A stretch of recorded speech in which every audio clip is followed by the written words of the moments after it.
بسم الله الرحمن الرحيم. مشاهدينا الكرام، أهلا وسهلا بكم في حلقة جديدة من بودكاست شارخانة. اليوم نتحدث عن موضوع مهم جدا ويتعلق بأحد أعضاء الجسم وهي الكلى. وبكل سرور نتشرف اليوم بحضور دكتورنا العزيز دكتور علي عبد الرحمن الطباخ، الاستشاري في أمراض الكلى والمسالك البولية. أهلا وسهلا بك دكتور. أهلا وسهلا. حضورك ويانا إضافة كبيرة لبرنامجنا. شكرا جزيلا على استضافتكم بهذا البرنامج، وإن شاء الله راح نقدم معلومات قيمة عن هذا الموضوع بالتفصيل لفائدة المرضى بصورة عامة. دكتورنا الغالي، موضوعنا اليوم عن حالة تسمى بنفروتيك سيندروم. بس خلينا في البداية نسأل، ما هو دور الكلى في جسم الإنسان؟ نعم. وما هي مهامها الأساسية ووظائفها؟ نعم. طبعا دور الكلى هو يعتبر عضو مهم جدا في جسم الإنسان، وكل إنسان لديه كليتين، وكل كلية تحتوي على عدد من الوحدات الصغيرة لتنقية الدم تسمى بالنفرون. طبعا الكلى مسؤولة على تنقية الدم 24 ساعة في اليوم، وما يقارب 180 لتر خلال 24 ساعة، يعني كمية من السوائل من الدم. وظيفة عظيمة تعملها الكلى يوميا على تنقية الدم من الشوائب والمواد الضارة، اليوريا والكرياتينين، من الأملاح الزائدة. أيضا تقوم على تصفية الدم من مواد الضارة أو المواد السمية، ممكن بعض الأدوية، تصريف بعض الأدوية. أيضا هي مسؤولة بدور كبير على السيطرة على ضغط الدم في الجسم والحفاظ على المستويات الطبيعية من خلال بعض الهرمونات في الجسم. أيضا هي مسؤولة على إنتاج مادة هرمون الأريثروبويتين اللي ينتج عن طريق الكلى، وهذا الهرمون ضروري جدا بمساعدة نخاع العظم على إنتاج كريات الدم الحمراء. صح. فهي أيضا مسؤولة على نسبة الهيموغلوبين يعني في الجسم. أيضا وظيفة أخرى مهمة هي إنتاج مادة الفيتامين دي ومشتقاته، وهذه المادة ضرورية جدا على امتصاص مادة الكالسيوم وموازنة الأملاح بين الدم والعظام بالجسم. إذن فوظيفة الكلية هي وظيفة جدا مهمة يحتاجها الجسم، وهي يعني تعمل على موازنة كمية السوائل بالجسم عن طريق تصفية الدم وطرح المتبقي عن طريق المثانة والإدرار. تمام كاك دكتور، ما هي العلامات العامة لاضطراب وظائف الكلى؟ نعم، طبعا مشاكل الكلى قد تكون غير واضحة للشخص بالبداية، يعني ممكن تكون احنا نسميها سايلنت بدون أي أعراض. صح. لا يشكو من أي ألم، لا يشكو من أي أعراض ممكن بارزة في المراحل الأولى، لكن بعد فترة من الزمن راح يبين عنده الإرهاق، ممكن تورم بالقدمين، فقدان الشهية، كمية الإدرار عنده مرات تزيد أو تقل خصوصا في الليل، طبعا بعد استثناء الأمور الجراحية منها تضخم البروستات عند الرجال، أو الأمراض المزمنة ممكن عند النساء أو الرجال مثل ارتفاع ضغط الدم أو داء السكري وغيرها من الأمراض الجهازية في الجسم اللي ممكن أن تأثر سلبا على صحة الكليتين. فالأعراض بالبداية قد تكون غير واضحة، لكن بعد فترة مرور زمن راح تكون الأعراض واضحة أكثر: تعب، خمول، فقر دم، تورم بالجسم، احتباس سوائل بالجسم، ألم في منطقة الكلى والخاصرة، ممكن أن يكون أيضا مصاحب تغير بلون الإدرار، وجود دم بالإدرار، وجود رغوة في الإدرار. يعني كثير من الأمور لازم الإنسان ينتبه عليها من يحب يتابع نفسه أو ينتبه على الأعراض اللي ممكن تصاحب مشاكل الكليتين. زين، كما قلنا في البداية اليوم نتحدث عن نفروتيك سيندروم. نعم. ماذا يعني هذا الاسم كاك دكتور؟ نعم، نفروتيك سيندروم كمصطلح إنجليزي التعريف بالضبط هو متلازمة التناثر الكلوي. تمام. متلازمة التناثر الكلوي بالضبط هي تكون وجود مشكلة في الأنابيب والفلاتر الخاصة بالكلى، مما يؤدي إذا طرح كمية من البروتين أو الزلال بالتسمية العامة عن طريق الإدرار. هذه المادة عادة الكلى تكون مسؤول عليها عند تصفية الدم بإرجاعها إلى الدم وإلى الجسم. فأي خلل ممكن يصاحب هذه العملية ويزداد طرح البروتينات بالإدرار إذا تعتبر حالة مرضية تسمى بالنفروتيك سندروم.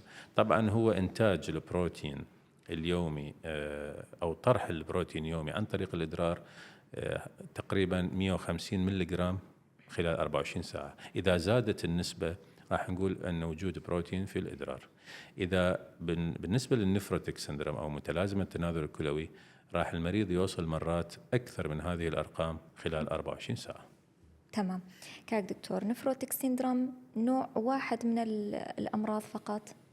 نعم، هو متلازمة التناثر الكلوي أو النفروتيك سندروم ممكن تصاحب أمراض جهازية معينة. يعني داء السكري، ممكن المريض عنده داء سكري وعنده بروتين بالإدرار.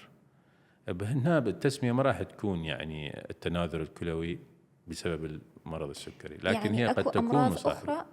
نعم، ومرات أن يكون هذا المرض هو أصلا سببه بمشاكل الكلى.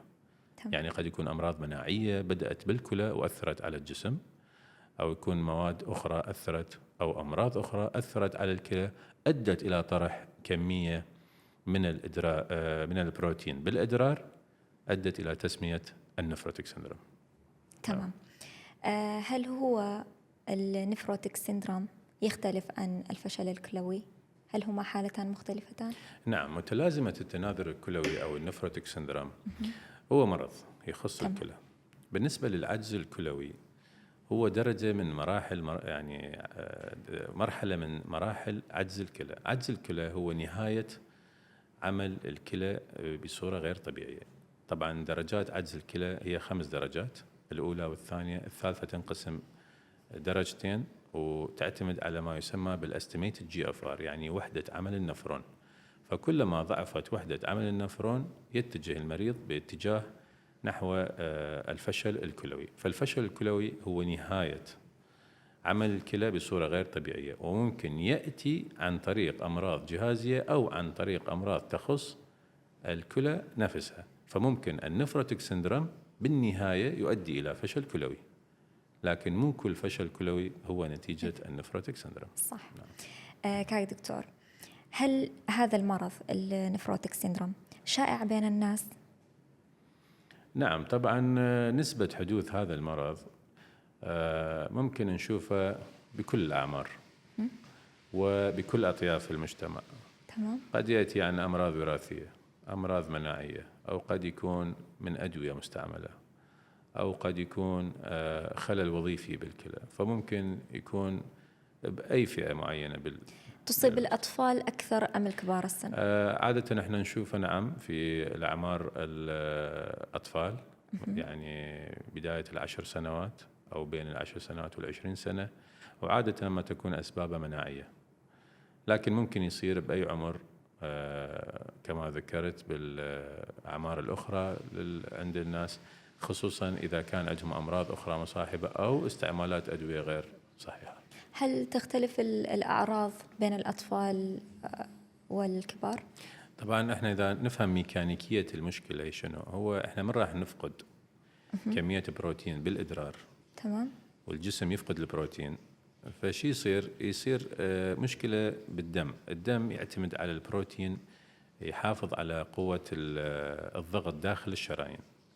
من نفقد مادة البروتين راح يصير تناضح بالسوائل من الدم إلى الخلايا والأجزاء المحيطة بالشرايين والأوردة، فمما يؤدي إلى تورم بالجسم.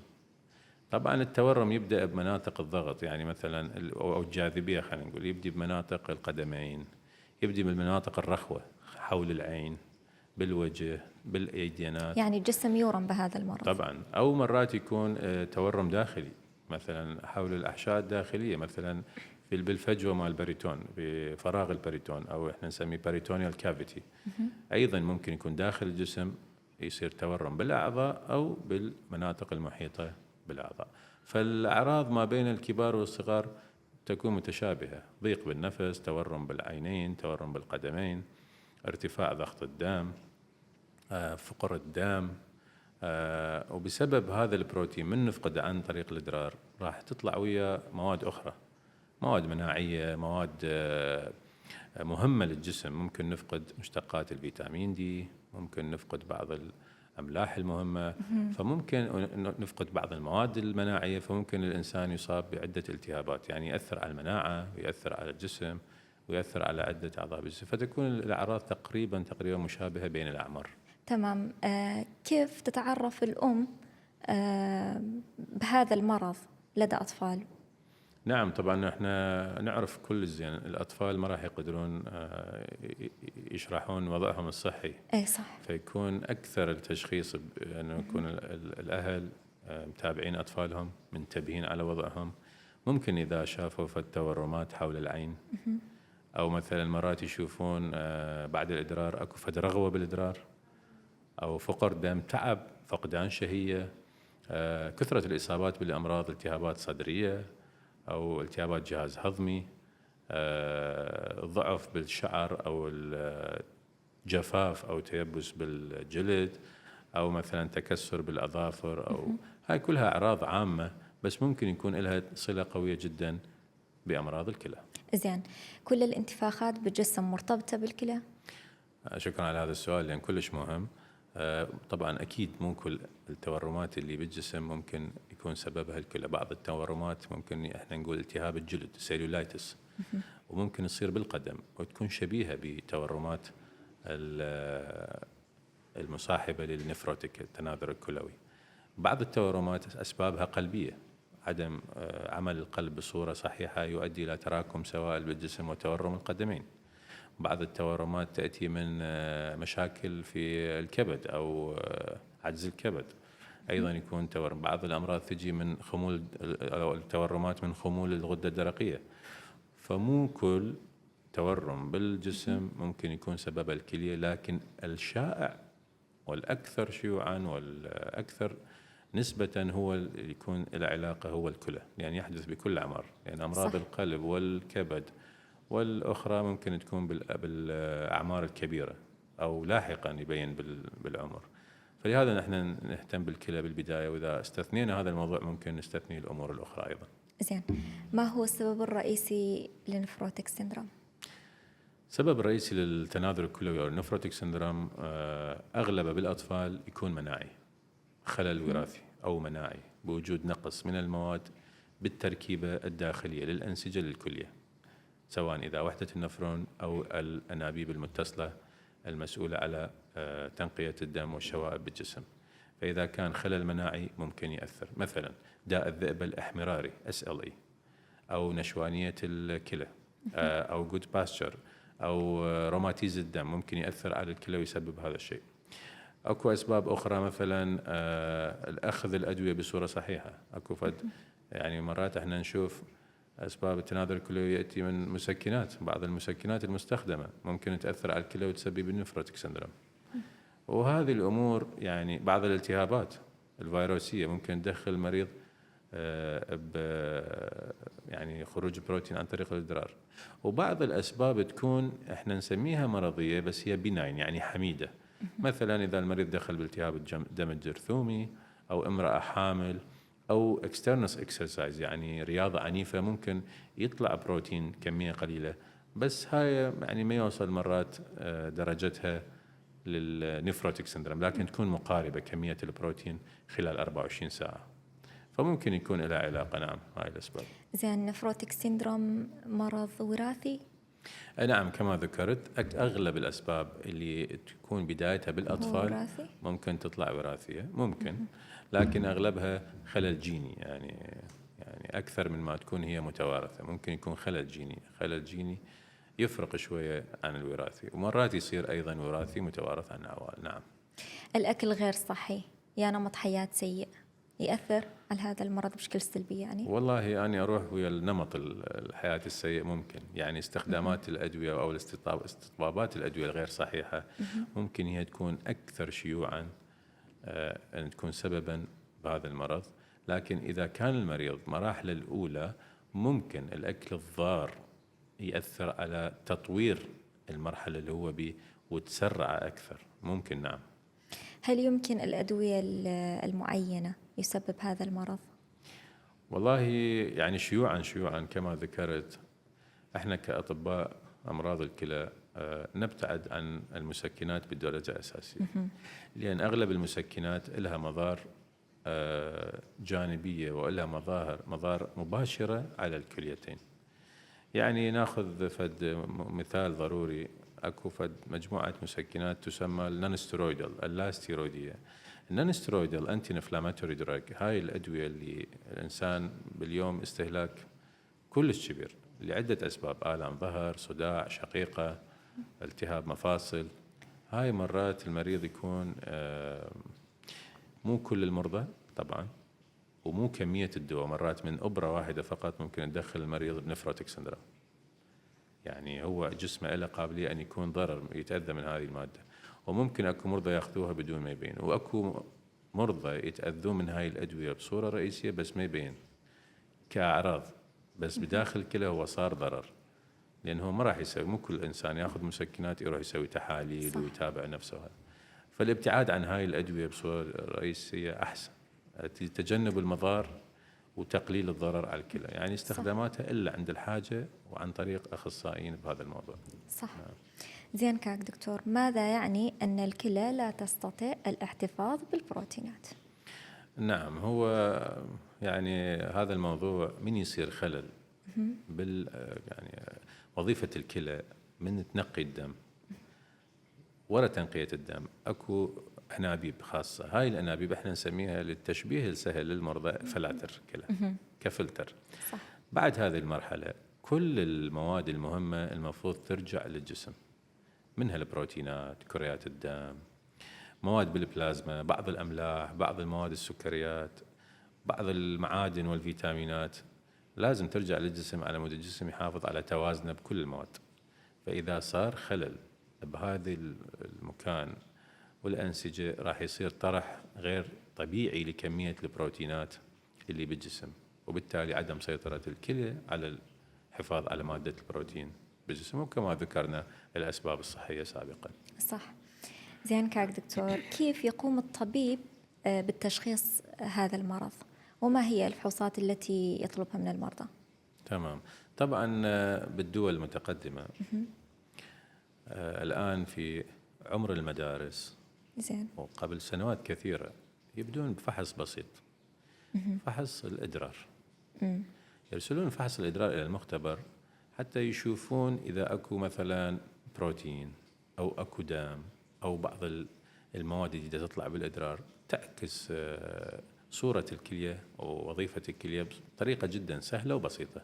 صح. ففحص الإدرار مبدئيا يكون من الفحوصات السهلة وغير مكلفة، وتعطينا فكرة جدا جميلة عن مشاكل الكلى اللي ممكن حدوثها بالمستقبل.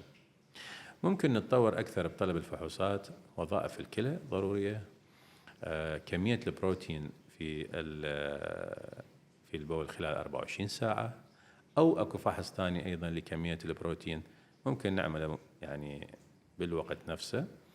أملاح، كمية الأملاح نطلبها على مود نعرف بالضبط يعني إذا أكو خلل بها. نسبة الدهون، الترايغليسيرايد والكوليسترول بالجسم ممكن تزداد إذا كانت مصاحبة للنفروتيك سندروم. ممكن أيضا نرسل فحص نسبة الهرمون مع الغدة الدرقية، ممكن ينزل مستوياته لأن يكون أكو بعض المواد تطرح بروتينات إلها علاقة بعمل الغدة الدرقية، نخسرها وتطرح بالإدرار فيسبب خمول. ممكن أيضا نرسل فيتامين دي، يكون يصير به هبوط في مصاحب للنفروتيك سندروم. نسبة الدم راح يصير زيادة بالار بي سيز، تثخن بالدم. أيضا نرسل مرات وظائف الكبد، نسبة البروتينات بالجسم، نسبة الألبومين جدا ضرورية بالدم. يعني احنا نحسب كمية البروتين بالإدرار، بس بنفس الوقت أريد نعرف هل الجسم دا يحافظ على كمية الألبومين والبروتين بالدم، أيضا نرسلها. وبالإضافة لكل هاي نرسل الإيمجينج، يعني التصوير، لازم ندز الألترا ساوند، السونار، نشوف حجم الكلى، وضع الكلى، هل يوجد مثلا أكياس أو لا سامح الله تورم بالكلى. نستثني الأمور الأخرى اللي ممكن تكون مصاحبة البروتين كطرح عن طريق الإدرار. زين، ما هو العلاج لهذه الحالة؟ طبعا كل سبب للنفروتيك سندروم كمرحلة علاجية يفرق. يعني بالبدايات ممكن تكون الأدوية بسيطة وسهلة وممكن نحافظ على التشخيص ذاك الوقت، بس يعطينا فكرة أنه هذا التشخيص للمستقبل هل هو راح يتطور أو لا. اثنين، طبعا إضافة للفحوصات أحب أضيف أنه إحنا لازم دائما نسوي سكرين أو نسوي كشف للأمراض المناعية كما ذكرت داء الذئب الاحمراري أو غيرها من الأمراض الأخرى اللي لازم ندز فحوصات عامة وشاملة إلها. حتى فحص الفيروسات إحنا مرات لازم نعرف إذا يسبب أو لا. وبالأخير إحنا آخر فحص ممكن نحتاجه بتشخيص هذا المرض هو خزعة من الكلى، كدني بايوبسي. خزعة نسيجية تؤخذ من الكلى بواسطة بروب، يعني فد نيدل أو أبرة خاصة تحت السونار باستخدام السونار عن طريق الجنب بالتخدير الموضعي، تؤخذ وترسل إلى الفحص النسيجي، راح يعطينا التشخيص النهائي للمرض، وحسب درجة المرض احنا نعالج المريض، يعني ممكن بدايات وممكن وسط وممكن نهايات المرض يعني. زين كاك دكتور، هل هو أكو علاج خاص للأطفال؟ يعني يختلف علاج الأطفال من الكبار؟ طبعا أكثر أنواع النفروتيك سندروم اللي تصير بالأطفال هي مناعية أغلبها. فمرات احنا نستخدم الأدوية المناعية لتثبيط هذه المناعة، وممكن الأطفال كلش يستجيبون. بعض الأنواع النفروتيك سندروم بالأطفال يعني احنا نسميها مينيمال تشينج مثلا أو فوكال سيجمنتال، هاي تكون استجابتها جدا بسيطة لبعض أنواع الأدوية البسيطة الاستيرويدية لتثبيت المناعة، يكون يعني يستمر عليها المريض ونتابعه كل فترة ونتائجها كلش حلوة. لكن بعض المرات ما يستجيبون لهذه الأدوية، فنضطر نستخدم أدوية أكثر على مود نسيطر على نسبة البروتين اللي مطروحة بالإدرار. يعني بنفس الوقت احنا مو بس بدنا نخسر بروتين، احنا بدنا نسوي ضرر للكلى من يجي بروتين بالكلى وبالقنوات مالتها وبالأنابيب، يعني هو خسارة وضرر بنفس الوقت. فلازم نسيطر على هذا الموضوع من بدءا بأدوية بسيطة تمنع البروتينات اللي تطلع عن طريق الكلى، إلى وصولا مرات نوصل إلى أدوية بيولوجية أو احنا نسميها مثلا كيميائية، يعني أدوية قوية ممكن تستخدم، أغلبيتها هي لتثبيط المناعة بالجسم. زين، ما هو الغذاء المناسب لمريض نفروتيك سيندروم؟ نعم، هذا بالنسبة للنظام الغذائي طبعا مو بس للنفروتيك سيندروم، كأمراض كلى شائعة زين. احنا نتجنب استخدام جانك فود، يعني هذا الأكل خلينا نقول المطاعم الدهين اللي بيه بروتينات ثقيلة، اللي بيه دهون مهدرجة، بنسبة أملاح كثيرة، صح. نسبة مواد حافظة كثيرة. كل هاي المواد تأثر على صحة الكلى. بالنسبة للنفروتيك سندروم طبعا الملح بالدرجة الأساس، ونسبة البروتينات لازم يكون بها حساب، يعني احنا نحسب على الوزن ونحسب على العمر، وإذا أكو أمراض أخرى ثانية مرات حتى نحسبها بالجرام ونكون دقيقين جدا، خصوصا إذا كان أكو فد أمور مصاحبة للنفروتيك، كان فرط بالضغط، يعني ضغط عالي جدا. فلازم نكون دقيقين ويا المريض بإعطاء نصائح مهمة عن طريق هذا النظام الغذائي. فالأكل الصحي جدا ضروري بهاي المرحلة، حتى كمية المي اللي يشربها المريض. بعض المرات جماعة يعني مرضى النفروتيك سندروم من يجون يكون عندهم زيادة بالسوائل بالجسم، تورم وكمية إدرار قليلة، بهالأثناء احنا ما نقدر نستخدم نقول له ننصح يشرب مي أكثر. صح. لا، هاي خطرة تصير هنا، يعني تأثر على صحته، أو عنده وذمة رئوية، احتباس سوائل بالصدر. صح. فكل مرحلة ولها علاجها، بس الأكل الصحي ضروري جدا لمرضى النفروتيك سندروم. يعني تقليل الملح يأثر. تقليل الملح، البروتينات يجب أن تكون محسوبة. وفي بعض الأحيان بالأطفال احنا كنا نعوض البروتينات، وإذا كان نزول البروتين أو مادة الألبومين بالجسم جدا قليلة، احنا مرات نستخدم وريدي، يعني هذا البطل الألبومين نقدر نعوضه للمريض على مود يسبب مشاكل أكثر، لأن هذا الورم ما يتعالج إلا بتعويض مادة الألبومين بالدم. فندخل المريض المستشفى، نحسب له الألبومين، نحسب له المواد المدررة اللي يحتاجها، نحسب له مخففات الدم أيضا، لأنه بنقص الألبومين بالجسم راح يميل الجسم إلى تكوين خثرة. صح. فنخاف لا تصير يعني تكوين خثرة بالجسم، ممكن أي مكان بالجسم وبالشرايين وبالأوردة. فالموضوع جدا جدي، يعني ما نقدر نترك المريض بس على نظام صحي. مرات نقول له لا لازم تدخل المستشفى، نخيلك كانوا لو طريق وريدي ونبلش به ننطي الألبومين ونعوضه عن طريق الوريد. فكل مرحلة لها علاجها الخاص يعني. صح. كاك دكتور، هل المرض نفروتيك سيندروم مرض مزمن؟ طبعا أغلب اللي يشخصون بالنفروتيك سيندروم نعم هو يكون مرض مزمن، وبعض الحالات تتطور أكثر ودخل الكلى في مضاعفات مزمنة، وبعض الحالات تنتهي بعجز بالفشل الكلوي، ويحتاج المريض بعد فترة إلى غسل كلوي أو إلى زرع كلى في بعض الأحيان. نعم، وبعض الحالات يكون مسيطر عليها من خلال العلاجات.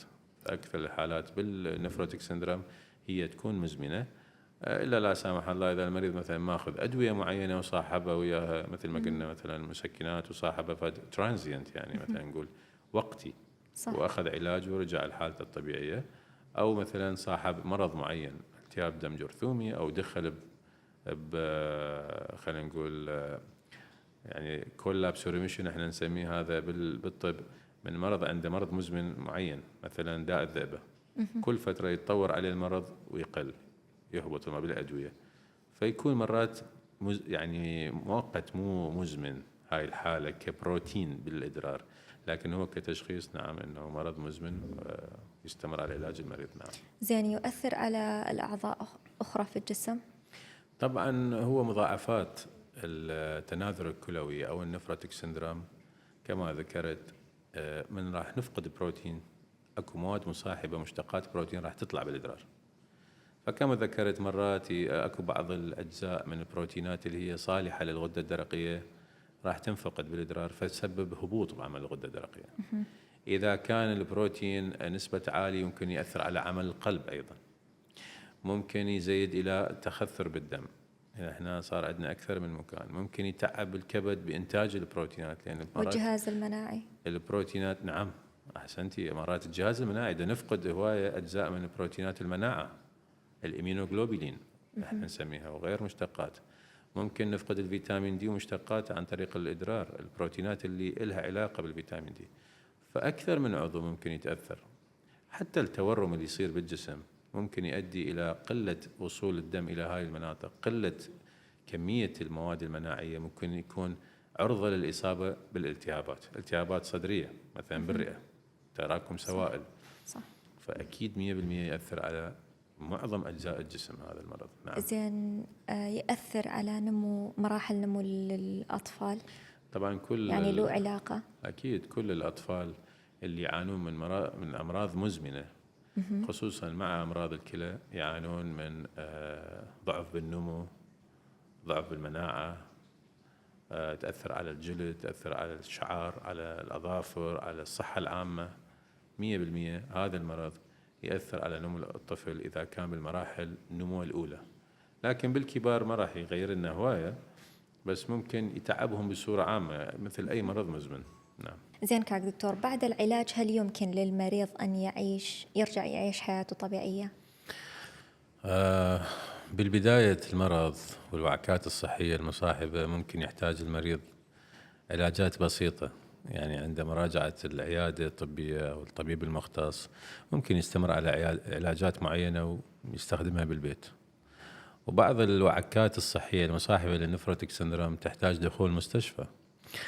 بالحالتين هو حياته راح تكون طبيعية، مع الإضافة أنه يعني لازم يكون يهتم بصحته بصورة عامة. يعني أغلبهم ما يقدرون يسوون أعمال شاقة، إذا كانت وظيفة شاقة أو متعبة ما راح يقدر يستمر بالوظيفة إلى أن يستقر وضعه الطبي، أو إذا كانت وظيفته بسيطة والمرض خفيف بداياته ممكن على علاجات حبوب وشرابات وكباسيل والأمور سهلة. لكن إذا كانت وعكة صحية وقوية وتحتاج دخول مستشفى لا طبعا راح تأثر وتأخذ فترة معينة، يعني هاي التغيرات بالجسم تورمات، وإذا أثرت على وظيفة الكلى لا راح تأخذ فترة طويلة أكثر للعلاج. وورا فترة يستقر الوضع الصحي للمريض ويبقى على الأدوية المزمنة، كما مثل ما قلنا هو مرض مزمن. صح.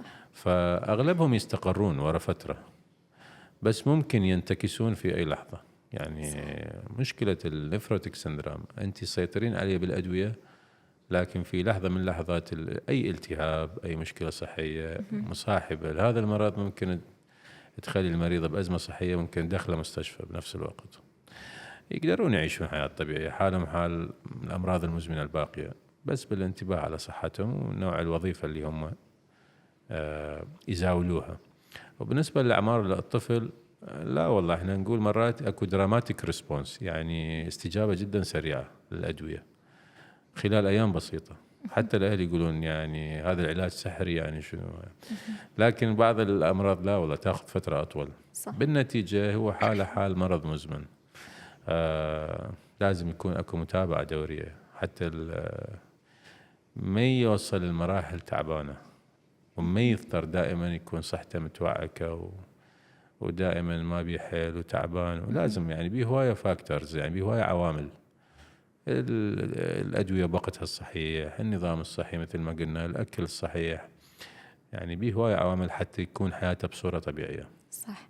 زين، متى الفحوصات العامة للكلى ضروري؟ نعم، سؤال جيد. هو احنا بطبيعتنا كل شخص يخاف من المستشفيات. صح. ويخاف يوصل للمستشفيات. أنا كطبيب حتى الفحص عادي ما يخافوا من عنده. صح. احنا كأطباء، أنا كطبيب على يعني مستوى خبرتي بعملي وبشخصية والعمل، عندي فت قاعدة: المريض إذا يجي برجله للمستشفى ويسوي فحوصات أفضل. صح. يعني ما ينتظر المريض أن يوقع أو يتمرض وجايبيه بالنقالة لو جايبيه بالعربانة. ليش؟ لأن إحنا كأطباء باطنية وكأطباء اختصاص دقيق بالكلى وظيفتنا مو بس علاجية، إحنا وظيفتنا صح. وقائية.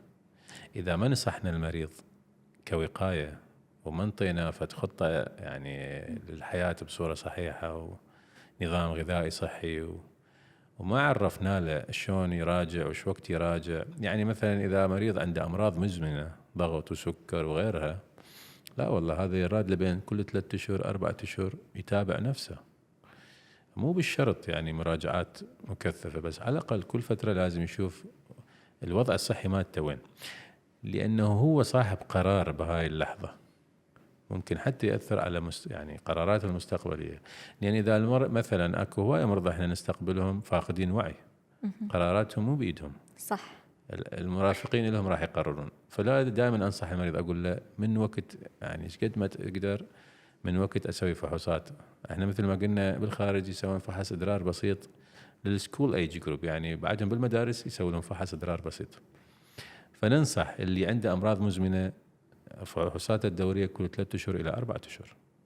اللي ما عنده أمراض مزمنة على الأقل بالسنة عنده سونار، عنده فحص إدرار، عنده وظيفة كلى، فحص دم، فحص الكبد.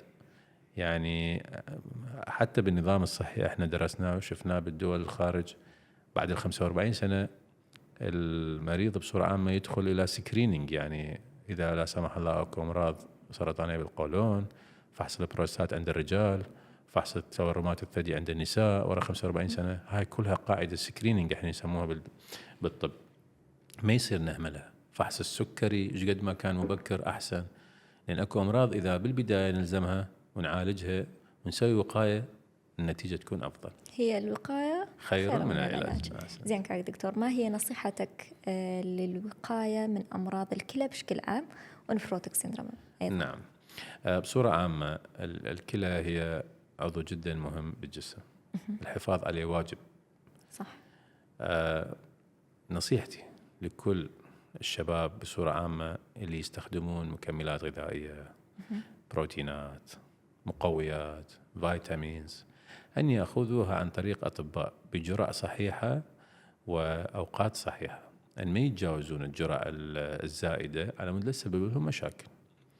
ثانيا، نصيحتي لكل الأعمار، فئات الأعمار، الأكل الصحي. الأكل الصحي على كل الجسم صحي، يعني احنا من نقول اكل صحي على مود نتجنب امراض وراثيه مزمنه تكون تصيب الجسم، مثلا ارتفاع ضغط الدم او السكري، لان هاي الامراض اذا صارت راح تسبب مشاكل على الكلى بالاخير. فالوقايه من هاي الامراض هي وقايه للكلى بصوره عامه. للمرضى اللي يحتاجون مسكنات بصوره عامه، يعني اتمنى يتجنبون استخدام مسكنات بشكل مفرط. مع الأسف احنا يعني ما نقدر نجبر كل شخص انه ما يستخدم أدوية، لكن اكو استخدامات غير صحيحة، اكو صرف للدواء غير صحيح، مو بس استخدامات. فهاي كلها لها ضرر، خصوصا هاي المسكنات النون ستيرويد اللي احنا نسميها الفولتارين الموبيكو بروفين وغيرها، اذا كان استخداماتها غير صحيح سلبا تأثر وقطعا على الكلى، يعني مشاكلها كثيرة على الجهاز الهضمي، على القلب، وخصوصا على الكلى ايضا. لعب الرياضة وممارسة الرياضة هو شيء جيد. عدم الفرط بالوزن، يعني أنا دائما أنصح المرضى لا يزيد وزنك، يعني الإنسان لازم يفكر كل 5 سنين زيادة بالعمر لازم لو يحافظ على وزنه لو شوية يقلل من وزنه، صح. حتى أعضاء الداخلية ما تتعب، القلب ما يتعب، الكلى ما تتعب، الكبد ما تتعب، مفاصله اللي شايله وزنه ما تتعب. الوزن أيضا له تأثير كبير على صحة الكلى، لأن زيادة الوزن أيضا لها سبب رئيسي بتكوين حصوات الكلى، مو بس بالنسبة للنفروتيك أو التناثر الكلوي، يعني النفروتيك ممكن يصاحب مثل ما قلت أي مرض مزمن ينصاب به الإنسان. فالوقاية العامة هي وقاية خاصة للكلى بالأخير. زين كاك دكتور، ما هي رسالتك الأخيرة للمشاهدي شارخانة؟ طبعا أنا أشكركم على هذا البرنامج، وأشكركم على هذا الوقت اللي شرحنا به المادة، أرجو تكون فائدة لكل الناس والمرضى بصورة خاصة. أشكر يعني كادر الإعلام في مستشفى مهرباني عن توفير فرصة جميلة للأطباء لشرح كل المواضيع بصورة مفصلة، أتمنى يستفادوا منها الناس. نصيحتي هي الأولى، احنا لازم نهتم بكمية شرب الماء. المشكلة احنا في مجتمعاتنا لازم كمية شرب الماء تكون صحيحة، يعني إذا كان من ناحية صحية فاعتبره مثل العلاج، ولا هو الماء ما مختلف عليه، يعني الكل تحب تشرب ماء، فيا ريت يكون كمياته زينة، خصوصا اللي ما عندهم مشكلة يعني مرضية أنه الطبيب ينصحهم بتقليل. احنا ما نطلب من المريض يقلل الماء إلا إذا كان أكو فد عجز كلوي بمراحل الأخيرة والكلية ما تقدر تفرز كميات بول كافية، أو المريض على جدول غسل كلى وما باقي عنده كمية إدرار، فنجنب الكميات المي الكثيرة على مود لي يضطر يسحبها بالجهاز ويسبب له مشاكل عامة. لكن بصورة عامة العلاج البسيط للكلى هو كمية السوائل اللي نشربها كل يوم، بالأخص الماء. 2 الابتعاد عن البريزرفاتيفز، المواد الحافظة، يعني إذا إنسان يحب يشرب عصاير يا ريت لو تكون عصاير طبيعية، خلينا نبتعد عن المكونات.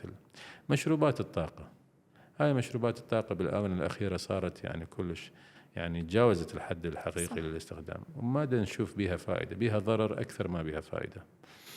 الأدوية المسكنات أيضا، يعني أدوية الضغط، أدوية الالتهابات، أصبحت استخدامات الالتهابات بشكل يعني غير مدروس وبشغل، يعني كل مريض هسه يقدر يشتري أدوية ويعالج نفسه، وهذا الشيء خطأ. أنا أشوف أن الاستشارة الطبية ضرورية جدا بهالموضوع. زيارة المريض الخاص، يعني المرضى النفروتيك أو مرضى الكلى الغير طبيب آخر، ووضع له أدوية، أستشير طبيبي، أقول هاي الأدوية اللي كتبها مثلا طبيب أسنان أو طبيب أعصاب أو مفاصل. استشارة طبيب الكلى بهذا الموضوع جدا ضرورية، صح. لأنه بعض الأدوية قد تتعارض مع صحة الكلى بصورة يعني مباشرة. فهاي أيضا أحب أنطيها نصيحة للمرضى بصورة عامة. وتجنب التدخين طبعا بالدرجة الأساس، تجنب المواد الكحولية أيضا، هذا بها ضرر مباشر على الكليتين. والأطعمة اللي احنا نسميها جانك فود، يعني الأطعمة الدهينة بها أملاح وبها مواد حافظة وثقيلة على الجسم وتؤدي إلى مضار هواي على صحة الجسم. فالنظام الصحي وكمية الماء اللي نشربها وفحوصات بسيطة الأطفالي أو النفسي على الأقل بالسنة مرة، فحص إدرار بسيط، وظيفة كلى، ممكن مثل ما يقول تشفينا الشر، يعني تبعدنا عن هواية مشاكل بالجسم، أو فحص سكري بسيط كل سنة أتأكد من نسبة السكر. لأن احنا نظامنا الصحي ونظامنا الغذائي ونظام تعيشنا تغير بالفترة الأخيرة، كنا مشغولين بالعمل، وقت رياضة ماكو. لازم نشجع هاي الأمور أن ترجع يعني لأصلها، حتى نبتعد عن كل الأمراض العامة والأمراض الخاصة بالكلى. صح. شكرا لك دكتور علي، شكراً نورت جزيلاً. البرنامج. شكرا على وجودك ويانا. شكرا جزيلا لكم، بالموفقية إن شاء الله دائما. شكرا. نتمنى لكم الصحة والعافية.